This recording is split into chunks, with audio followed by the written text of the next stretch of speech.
8년 전 저는 슬레이트에 기고한 글에서 이민세관 집행국 ICE 통제 불능 상태에 빠진 사악하고 가혹한 기관으로 변모하여 미국이나 미국 시민에게 아무런 위협도 되지 않는 사람들을 괴롭히고 구금하고 있다고 주장했습니다.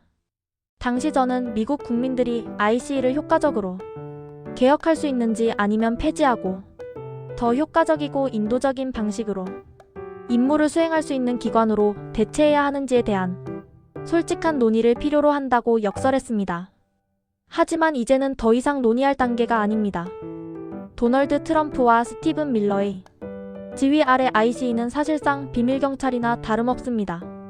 복면을 쓰고 중무장한 ICE 요원들은 시카고, 로스앤젤레스, 미니애폴리스 같은 도시에 파견되어 이민자 사회를 공포에 떨게 하고 의심스러운 사람들을 검거하려는 시도에 저항하는 사람들을 무자비하게 탄압합니다.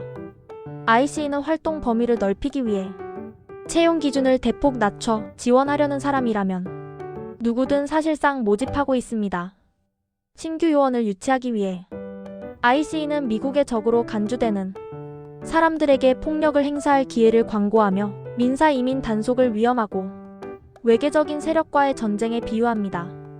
그 결과 이민국 요원들이 가장 먼저 폭력이나 폭력 위협을 사용하는 것처럼 보이는 기관이 되었습니다. 총기 폭력 사건을 전문적으로 보도하는 뉴스룸인 더 트레이스에 따르면 이민국 요원들은 지난 6월 이후 16건의 사건에서 발포했습니다. 최소 3명은 이민국 단속을 관찰하거나 기록하던 중 총에 맞았고 5명은 교통 단속을 피해 도주하거나 단속을 피하려던 중 총에 맞았습니다. 이번 주 이민세관 집행국 IC 요원이 미니애폴리스에 거주하는 37세 여성 르네 니콜 굿을 총으로 쏴 숨지게 했습니다.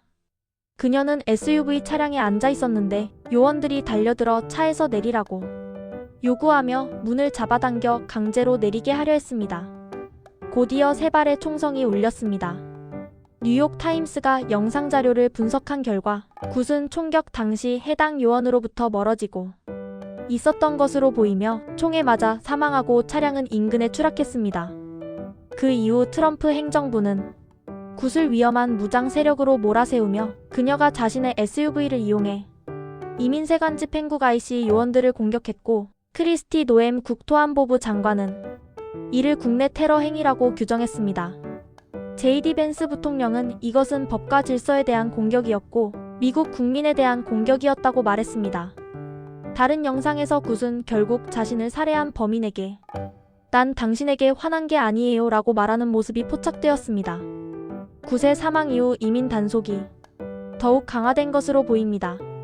목요일 오리건주 포틀랜드에서 진행된 작전 중 국경 순찰대 요원들이 2명에게 총격을 가해 부상을 입혔습니다.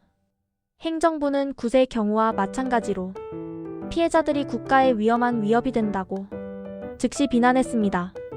이민 단속이 어느 정도 필요한 것은 사실입니다. 하지만 이민세관 집행국 IC 같은 기관은 필요하지 않습니다. 조직 자체가 무자비한 잔혹 행위와 성급한 무력 사용으로 악명 높은 기관은 필요 없습니다. 독재 정권을 집행하는 중군사 조직으로 변질된 기관도 필요 없습니다. 법이라는 미명하에 복면을 쓴 폭력배들이 돌아다니며 평범한 사람들을 총으로 쏴 죽이는 것도 필요 없습니다. 트럼프 행정부 첫 해의 좌파 활동가들은 이민세관 집행국 IC 폐지를 요구했습니다. 그들의 요구는 그때도 옳았고 지금도 옳습니다.